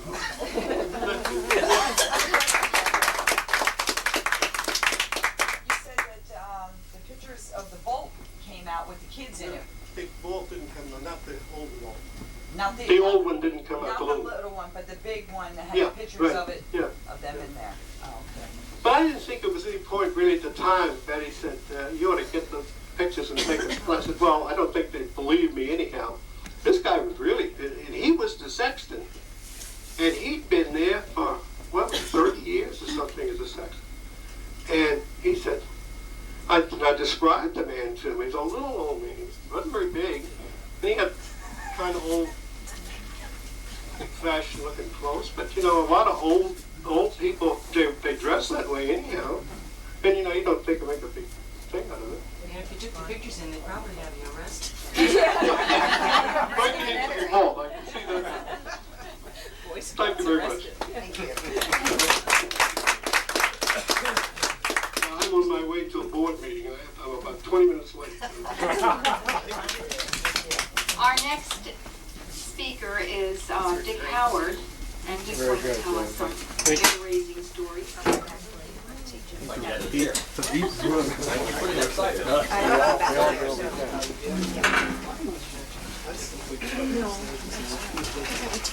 we're talking about ghosts, you're talking about out-of-body experiences. I know when I was a little kid and did something, one of my mother's happening with the straps, I wanted to get out of my body, but it didn't work. Out in Hampton Bays, New York, it was out on Long Island. There's a beautiful old house built around the 1840s. And in the summer of '64, I was working out there, and part of the pay was that we could stay in the house for free. It was really neat. We had the pool, we had the bay we could swim in. And one summer night, it was hot. There was no air conditioning in the house, so I had the windows open in my room and getting a breeze. And I put my head out the window just to get some fresh air and look around because it was so nice. And there was a bluestone driveway that went all the way around the house and then out over to the motel part, which was about 100 feet away. And I heard somebody walking in the bluestone driveway, and I looked down, watching the footfalls and hearing them, and there was nothing there. But the footfalls are going one right after the other, right across the drive, right across the stone, until they got to the concrete part of the motel, and they continued on down the concrete, walked right around the corner, and I thought, I'm in trouble. And I looked over, now realizing the guy who was also working there with me, he's in his room, and he looked like a deer in the headlights. His eyes were about that big. And I said, did you see that, or did you hear that? He says, I didn't hear anything. And he closed his window, never said another word about it. Did some hunting, did some talking to the people who lived there full time, found out that there was quite a lot of strange experiences that had gone on around there. And that so piqued me that I said, I gotta find out more about this. This is fun, chasing ghosts. And I went from there and wound up stationed in China for a few years and hunted ghosts over there, and then came over here to Maryland. And all the different ones that I've hunted ghosts and researched them, and most of the places are not haunted. They are natural phenomenon that people mistake. But there were some that absolutely were haunted, and ghosts that I have seen. And you talk about the hair coming up on your arms and your back, and just wow. What came to Laurel, came to live in Laurel, and found out probably the most haunted house I have ever heard of is in Laurel, and it's the Oakland's Mansion. It's right near Route 1 and Conti Road in Laurel, right by the railroad tracks. Oakland's was part of the Snowden Holdings, which of course were very vast in the Laurel area, Laurel Bowie area. And I believe it was Richard Snowden that built Oakland's as a wedding present for his daughter. And she married into the French Conti family, married Richard Conti. Everything went well for a while apparently, but Conti was a drinker. And he was a psychotic. He eventually killed his wife. They couldn't prove it. She just suddenly disappeared. The slaves at the time were attesting to the fact that the missus had disappeared and nobody knew where she was. And word finally got down, I guess, up in Marlboro, where the sheriff's office was. And of course, those days that was a one-day trip just to get there.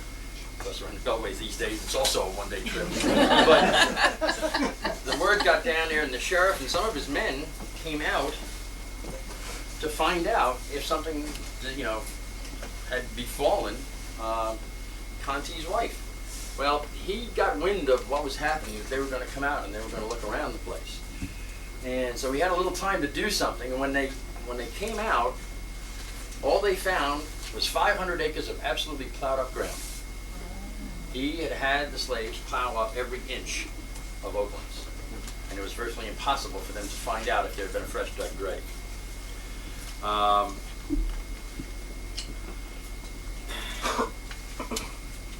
was just part of the strangeness about Oaklands.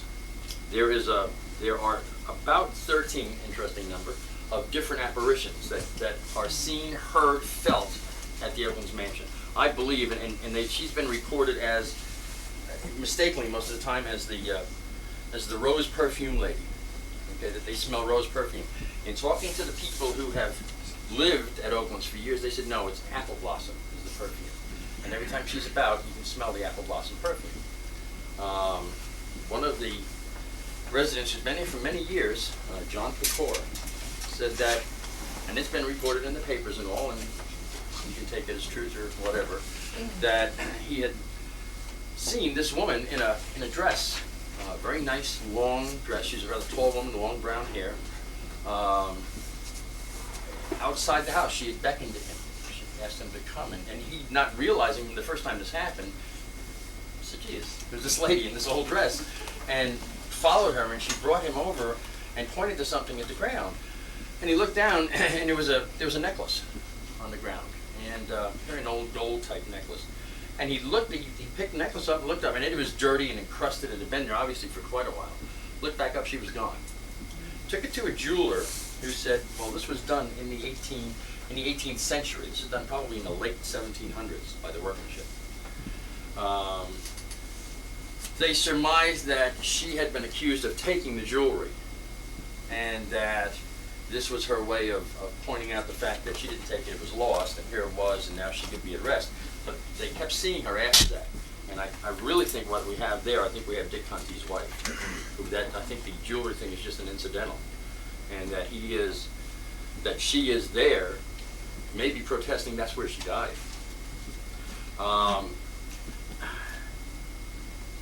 The house itself is a part of a legend in Prince George's County, in that this is the house where the devil supposedly played cards.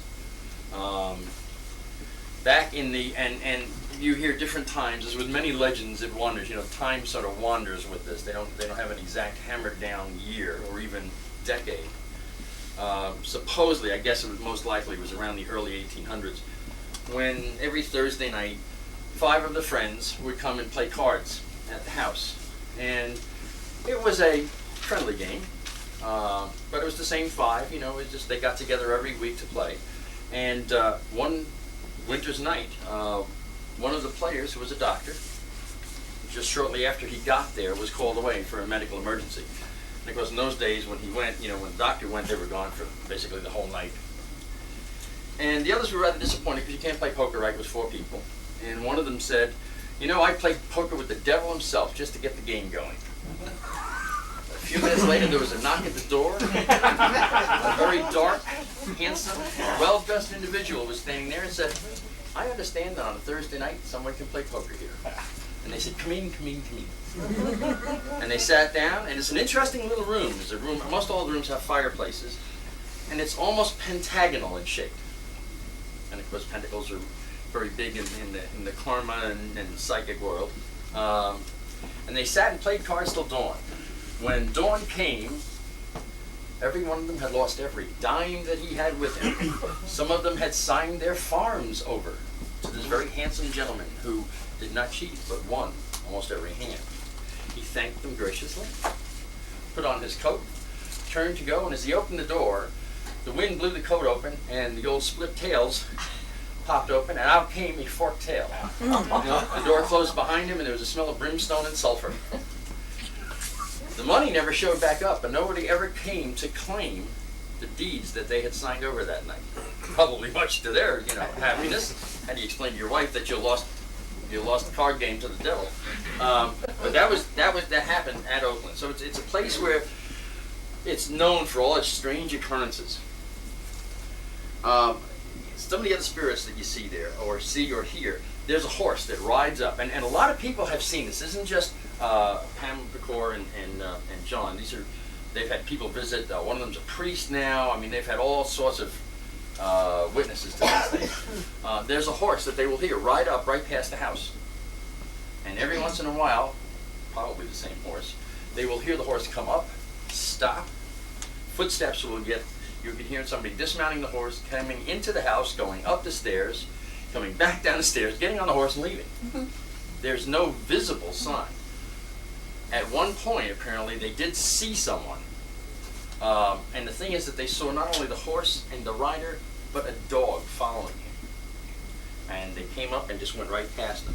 There was a, and I don't know, I never could find out the color of the horse, because there had been another legend for years among the slaves that worked at Oakland's, that there was a horse and rider, rode a white horse, that would travel between Muirkirk and Oakland's and Laurel and ride this whole area. He would be seen, usually at night, and there was nobody that that fit that description, but he would be seen by them. Sometimes these footsteps that they hear stagger into the house and stagger up the stairs and stagger back down. And I guess that kind of ties together with the fact that Conti was a very heavy drinker. Another apparition is a small boy, about 8 years old, fairly well dressed, with the short coat and the short pants and the white. And he's been seen by several people. He was sitting on the edge of one guest's bed one night, or one morning. I guess she woke up. I guess in the middle of the night, she said she woke up, looked, and there was a little kid sitting on the end of the bed, and she's thinking, there's no little kid in this house. And she stared at him for a while, and she's thinking, I wonder what it is. And luckily, she said sleep just kind of came back over her, and she went back to sleep. And the next morning it was like, I dreamed it. And they said, no, that's the little boy. They had because it's a horse farm, and so it was a working horse farm, they had a blacksmith out there. The first time they had used this man, I think he's from up on Marlboro. I've got his name, I wouldn't say it because I don't want to embarrass the guy, but he came out to the farm. He was shoeing a horse. A little kid came up, was standing there watching. He says, hi. He's shoeing the horse. Looks back, the kid's gone. Now, there's a big, where the kid was, there was nowhere to go. Okay, the kid was there and he wasn't there. So he finished the horse, packed up his stuff, and has never come back. Did tell them on the way out, I ain't coming back. And they said, well, it's the little kid. He's okay. He doesn't hurt anybody. No, I'm not coming back. Now, I have some theories or opinions, and of course, opinions are like feet. Everybody's got a couple, and most of them stink. But I got an opinion as to what we see here is that these two ghosts, these two apparitions, I think they're the same person. My theory, as unscientific as it is that we live in one plane of existence right now. We feel, we touch, we can be seen, heard. When you die, you're in a different plane of existence. Where in that plane of existence, if you don't go on to what is the next step for you, and you're trapped, or you stay in that other plane that's just maybe right parallel with ours, okay? You're there, and you're just as real there as we are here. And we vibrate. Everything vibrates, okay? There is a frequency, and of course, if you have a glass and you reach the resonant frequency of the molecules in that glass, it shatters. Some singers can achieve that. So everything does vibrate at a frequency. When you die and you go to that other plane, the possibility is that you're vibrating at a different frequency, a frequency that we can't see here, okay? But yet they may be able to see us, or they may not be able to. They have it in their mind of what was there. They know, like a person who is blind knows where the furniture is, but he can't or she can't see it. But they know where it is, and it's exactly the same place. And this ghost, these apparitions could be living that same way. Strength of character allows a person in that plane to vibrate not at just his or her normal frequency, but at ours, at parts of ours. If it approaches our frequency, we may be able to hear something as they're going by. If they are vibrating very close to our frequency, we can see them. And usually with ghosts, the more strength of character or the more intense of the purpose, the more they vibrate or the more they are visible. Okay? If you take someone who was insane, as they said that Conti was, I think that he has the strength through insanity, just as people who are manic can do tremendous physical things in this world. Someone who has died and and is insane can vibrate and not only bring himself, but bring his horse and bring his dog. And it's also then possible that he may be coming back because he may be hallucinating on his own in his madness as to when he was a child. And that may be why he's coming back. Because there's no record there of a child having died that looked like that. Okay, so there's no basis to go from to say, oh, well, that's so-and-so. Because they have no record of that. Not that there isn't one, but it's never shown up in any of the records. So that may be it. That may be part of these 13 different apparitions.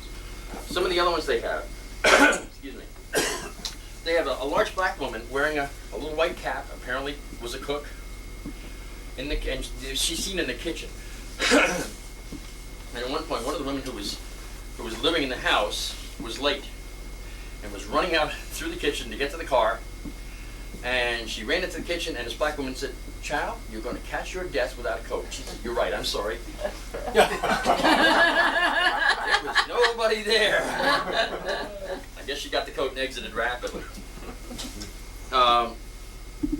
Most of the occurrences that are there are benign. The one exception is a prayer book. In 1964, a prayer book was sitting next to the bed on the bedstand. And the next morning it was found on the stairs and in the dining room, torn into pieces. I mean, it was in literally, I don't know why they came up with this 102 sections that it was torn into. The Moroccan leather cover was ripped apart, just torn to shreds. Other prayer books that were in the house were not touched. Just this one. This was the Episcopal Book of Common Prayer. Leads me to believe maybe he was a Methodist ghost and he was mad. I don't know. But that's the only destructive occurrence that they've had there. Most everything else is just quiet, just things that scare everybody out of their skin, but don't hurt anybody. And there are a lot of things that go bump in the night there. The records of people, wandering in and out. Civil War soldier walks up and down the stairs. Don't know where he came from. Has not been seen that often. Some of these things are seen once or twice, and then they're not seen again. Which means it could be hallucination or, illusioning on the part of the people that are there, because they say, gee, I'm in a house that's haunted, and they're going to see something. Their mind sees it, even though it really isn't there. And that could account for a lot of it. They had a Labrador Retriever walk down the hall and through the closed bathroom door. When you gotta go, you gotta go. There are screams that come from the railroad tracks that run nearby. This I think, is not associated with anything at the house. About 70 years ago, there was a murder of a young woman right near those railroad tracks, and so I think that may well be what they're picking up. That's not the only things they have at the railroad tracks. Anybody know what gandy dancers are? The old track workers. It was usually a crew of workers that repaired the tracks. Right. And they called them gandy dancers because they had to swing the hammers and move everything it was almost in a ballet, okay, to put the track down right and to keep the speed up. And there was a song, more of a chant, not that there are any words to it, but it was a sing song, and it helped them keep the rhythm. So that's how they became gandy dancers. And you can sit on the porch, usually in the summertime, and about a half a mile up the track north towards Laurel, you'll hear a gandy dancer crew. Now, they hadn't been gandy dancers in 70, 80 years, but it's now all done by machines. But you'll hear them working going towards Laurel. If you walk the tracks, and they've done it, you get up to about where you thought the sound was coming from. Now the sound is coming back from where the house was, where you were when you were sitting at the house. So they've never been able to locate it, but they hear it constantly. I'm starting to run on. I don't want to take too long with this. That's pretty much all of the strange things that occur in Oakland. There's talk that it's going to come to the Capital Park and Planning Commission eventually. That it will someday be a museum. I think that would be fantastic. I think when it does, you're going to see a lot of strange looks at people coming through the museum, because I don't think there's any reason for these occurrences to stop. In fact, some of them may be heightened. Some ghosts, like yours, sometimes things bother them. Okay, there's a house in Laurel that has one called Sam. Nice guy. Don't mess with his house. You start digging up, ripping up, changing, Sam gets mad. Things disappear. They reappear later in other places, okay? But they disappear. You can hear him galumping around, opening and closing. He gets mad, slams doors, okay? Probably the only time he's ever been seen. And he's been seen, I guess, 3 times at the same place doing the same thing. He's in old brown coveralls, and he's working on the stairs. And I guess he built the house or repaired the house or did whatever, and it was his. And when he's mad, I mean, you'll see him there fixing the stairs, okay? And he gets mad. And they were moving, had a young couple move into the place with a big queen-size bed that would not go up the stairs. Well, hell, go anyway. Bang out a hole, break a piece out of this, the ceiling and the board, and take the mattress up anyway. Well, after they did that, Sam gave them no rest for 2 weeks. They messed with his house. Do you want me to hit something quick on the Bay and Surf restaurant? Is that all right? Yeah. Okay. Bay and Surf restaurant. Anybody know where it is in Laurel? Yeah. Okay. The owners will probably tell you that nothing happened. In fact, there's a plaque on the wall that says on, I forget what the date was, on thus and so date, absolutely nothing happened here. There's a plaque just outside the bar part. There's an old part of the restaurant and a new. This one I have seen myself. Parts of what I'm going to tell you. Remember the film Walking Tall, the story of Buford Pusser, okay, down in McNairy County? Pusser, in that story, there was a den of iniquity, okay, that he was trying to clean out. The Bay and Surf restaurant 50 years ago was identical. It was called the Oak Crest Inn. That's when Laurel still had dirt roads, and that was the gambling and other activities that, I mean, they would shoot people and throw them out on Route 1. Get into a fight, a car game, bang, throw them on Route 1. Don't worry about it. There was no police department there. There was nothing. It was Prince George's County was still in its infancy. As far as having a good police force that could be mobile and everything. So it was a terrible place. They've got one guy who was shot and stuffed down a well, and I think they finally found his body about 30 years later. So a lot of terrible things happened at the Oak Crest Inn. They tried, and I think this was about 1955, 1960, the old fireplace. They decided that it was just causing a lot of wind, and it was just a drafty old thing. They were going to brick it up. So they brought in a crew of workmen and it was a restaurant at that time. I guess it had changed over to the Bay and Surf. It was no longer the Oak Crest. And I think it was the Bay and Surf by that time. And it was a nice restaurant. And it may have been at the change of ownership that they decided to brick it up. And they had the crew in there, and they're bricking it up, and glasses start flying across the room, and silverware and dishes start sailing everywhere. Well, the workmen beat feet. They got out of there. And the new owner said, "Yeah, that's ridiculous. Come on, back inside." They said, No. They said, "Come on, back inside." They tried. They started again, and the activity started again. I mean, everything flying all around. They got out, and they said, "No, we're not coming back." So they called state police. And the state police sent down a sergeant and a trooper who said, "Sure, you guys been drinking, okay? This doesn't happen." They said, "Come in with us." They said, "Fine." Walked in. They started bricking up again. Things started flying. The cops said, "You want to stay here? You stay here. We leave it." They left. It's on the blotter, the American State Police, that they made the call. Unusual occurrences happened, and they advised the people to stop breaking up the fireplace, which they did. Pots on the stove would start stirring themselves. They lost a lot of kitchen help that way. Some guys never even came back for their pay. I went there with somebody. I went there with my second wife, who is like a Geiger counter. Like a Geiger counter can tell you that something's radioactive, but it can't tell you what kind it is. She could tell you when something was there, but she couldn't necessarily tell you what it was. And I did not tell her anything about it. She had just come down to the area. And we went there for lunch. We're sitting in the old section. And it's an expensive restaurant. And, I mean, a nice restaurant, but it's a little pricey. And we're sitting there eating a lunch. And she said, "It's so sad." And I said, "Why?" She said, "The face in that picture." And I look over, and it's a picture of a rowboat up on the sand, on the beach. And there's no face. And I said, "What do you mean?" She said, "Look, both faces are very sad." And she starts crying. And I'm thinking, do I really want to marry this woman? And she's really, then she goes, "Oh my God." And she gets up and she's starting out. I said, "Whoa, wait a minute, where are you going?" She says, "That other face, that's too evil. That is pure evil. I'm out of here." And she leaves, and I'm paying the bill on something we didn't even eat. Get outside, she says, I'm not going back. About a year or so later, I finally convinced her that we're going to go back and have a drink. And we're going to sit in the bar this time, not in the restaurant. So we go in with two other friends. One guy, Steve, is probably the most pragmatic individual I've ever seen. Does not believe in flying saucers, ghosts, nothing. If he can't see it, he's like Ross Perot. If you can't see it, touch it, feel it, it ain't there. And so he's there with us, and we're sitting in a little booth in the bar. Everything's going along all right, except I realized there's like every booth has two candles on the table. And ours has one candle that's fine, and everybody else has the candles that are fine, except I've got one candle in front of me, and that flame's doing one of these numbers. Physical, there's a physical reason. Breeze.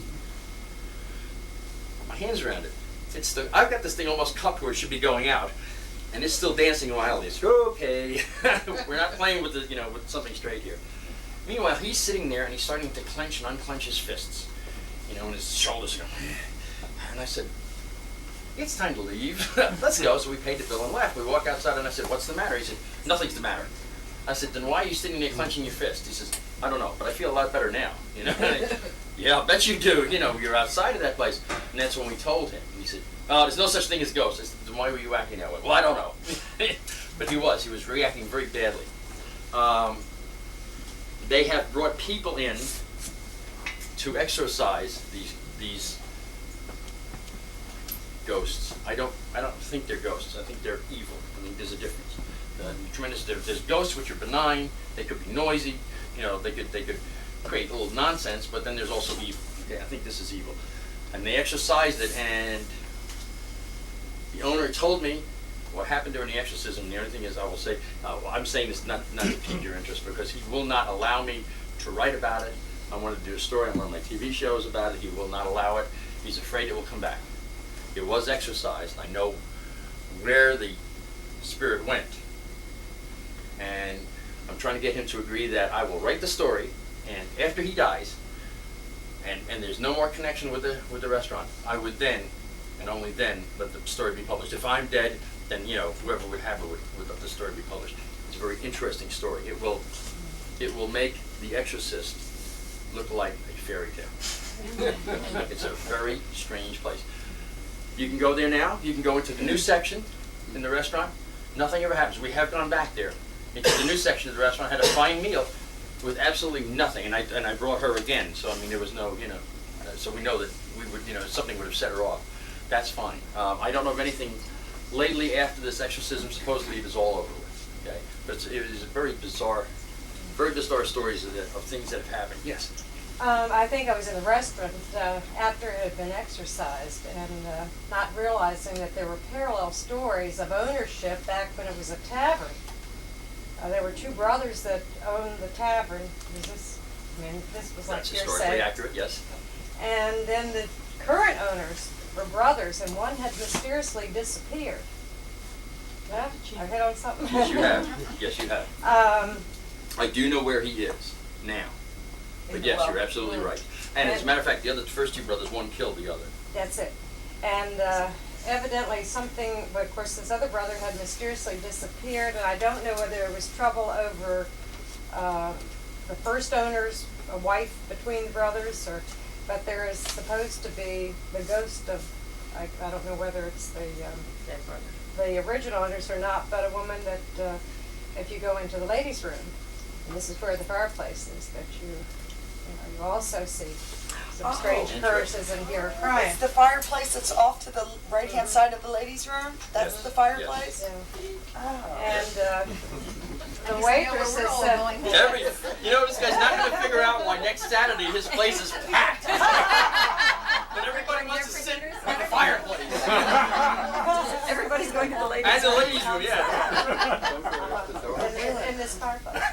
And one of the waitresses told me at the time that it was true that they would light the candles on the table, and they'd go back out, and the candles would be all, and then of course things were going up the bar. That's all I ever will tell you, heard. at one point before the exorcism, somebody who was a parapsychologist, type, had said to them, was there with them, and did the routine of drawing the circle around the table. Now I've never been into that. okay? So dangerous. And they drew the circle around the table to protect them. And stuff was literally sailing. Chairs, tables, everything. When they tried doing the exorcism, because these were amateurs doing it. It wasn't a professional. It was not a priest. That stuff was flying all around, but nothing penetrated the airspace of that circle. And they were the only ones in there, and they finally told him, "Stop! Let us out of here! Okay, quit it." So that's a very, very bizarre place, you know, and it's also a great restaurant. Great fried oysters. Yeah. What year was the Then we exorcism? take out. When did that take place? I'm trying to remember. Actually, I'm trying to remember if I had told him I would not say anything about even when it was. Well, the reason I Don't asked is remember. because I used to eat there fairly often back in the early 70s, and I don't recall anything. There were a lot of people that did. I mean, 99.9 of the patrons there had no experience at all. I've eaten there plenty of times with clients, and nothing ever happened. So it is. There are those people who are attuned to it, you know, who are just kind of, you know, it sets off their bells. And those are the ones that, you know, if you're around them, then you'll know something's going on. But there are thousands and thousands of people who've eaten at that restaurant and had no problem. Yeah, and that's just, you know, it is. It's just, you know. I think you have to have a belief in this to be able to experience it. Nah. Yeah. Sure I do, but I didn't believe it before it came up on me. Well, she made her believe all that. Somewhere in the back of your mind, old tales you've heard, it probably was sticking in your mind that this could be so. I probably Something you haunted heard when somebody you were a during child. between life, so I Yeah. know. That's right. In your past life, you know, I'm only in so that you guys are not stuck here all night. No, that's okay. We have still got about a half an hour or thereabouts. And what we want to do now is have question and answer. If you have questions for anyone that has been on the panel. I was just curious. I'm sure you probably heard about, of course, the movie The Exorcist is based on actual happening in Mount Rainier with a little boy, and there's been stories in the papers. That's right. And I think the The house, last story of it was about the wall. it was burned down because in a fire that was a practice session. He wanted to get rid of the house. And there's people that tell stories about that at the time or experiences, you know. And I'm sure you probably have heard a lot of these things about that. The last thing was that there was a wall there. And I can't remember what triggered it. Somebody had done a story about the wall, about the fact that exactly what that here was the actual location for the exorcist setting. And these are the things that happened, you know, blah blah blah. And the only part left of the house was actually the outside wall, was the, you know, not the wall of the house, but the you know, the perimeter wall. The story came out, and I think it was in the Sentinel. And the day after the story came out, I mean, there was no crew that came by, there was nothing, and the wall was absolutely leveled. Nobody saw it happen. I mean, it was a wall this high, and the next day it was you know, not a stone on a stone. And nobody saw anything, heard anything, because it's in a very populated area. You know, I mean, it's not like, you know, it's out in the woods somewhere where you didn't hear it. Very strange, yeah. That's one of those areas where you don't want to build your house. I got a cassette, a fellow from the Smithsonian gave me, an Chinese fellow, and it was a lecture by a priest about this exorcism. It's very long and detailed, doesn't it get into the nitty-gritty about how it was actually done. I think he was in a hospital or something. And he's a grown man now with a family, but he don't remember anything. They won't give his name. Yeah. And a lot of the things that happened in the movie were strictly Hollywood. Yeah. A lot of the bizarre occurrences that, you know. But it was a very actually, it was an actual story right here. Turn it over. Yes. I have a question. When you were discussing Oakland Mansion, was there anything that you had seen particularly yourself? No. Because you said that's what you believed in Right. the most. Right. there Okay. was. And the reason I talked about, like, my belief is as far as the vibrations and stuff, and having researched ghosts and run into them here and there. Okay, is where I gathered that. No, I do not have. That's the one the only one that I talked about that I have no firsthand knowledge of. It's all from research that I did and interviews what I did with the different people that were there. Do people still live there now? Yes. And are they still having effects? Yes, Okay. apparently they are. They don't talk about it much anymore, and mainly because It has been chronicled in every book, and every once in a while some newspaper reporter will dig up an old file and come out there, and it just drives me crazy. I tried to do them for my TV show last year or 2 years ago for Halloween, and they said, no, They're just we don't accepting want, it yeah, and they said it's just fine, way yeah, of life. we'll live with it and that's okay, and we don't want, and they had about 14 different reasons why they didn't want me to come out and do the show. Do people cruise by there and stuff and You kind know, of stop and hang they out? don't. Yeah, but you know, it's kind of an eerie place, and now of course they've changed the road there. We used to have the road that would go literally right by there, okay? Yeah. And they've cut off that road and moved it over. When they realigned Conti Road, so that you actually go past it and people don't even realize it anymore. It's just old stone, you know, a couple of stone pylons, you know, cairns really, that would take you up the driveway, and the driveway itself is creepy. And I mean, it's not an Addams Family type, but there's just, as you go up, you know you're entering something that's a little unusual. Yes, yes, sir. I was wondering if you knew, had never heard anything about the little girl ghost at Wild Road? Mm-mm. You haven't? No. You said What about ghosts connected with slaves or the slave history of this area? There are, well, actually, there are a couple that I didn't mention. There are 2 slave ghosts in Oakland. Okay. Again, benign characters. You just see them wander by. Okay, they're just there, you know. But when you see somebody come out in slave outfits, you know, and you're in 1970 and they're coming out through things that were in 1840s, you know, it catches the eye. But they don't do anything more than that. I've not done anything on any of the. Okay. A lot of the things, you know, a lot of times. Things are built and rebuilt and overbuilt, and you don't even know where the original, you know, if you could dig in, a lot of times you can find the history of the places, you get a pretty good idea, okay, as to who it was. The other one I didn't want to take the time was Williams Plains out near Bowie.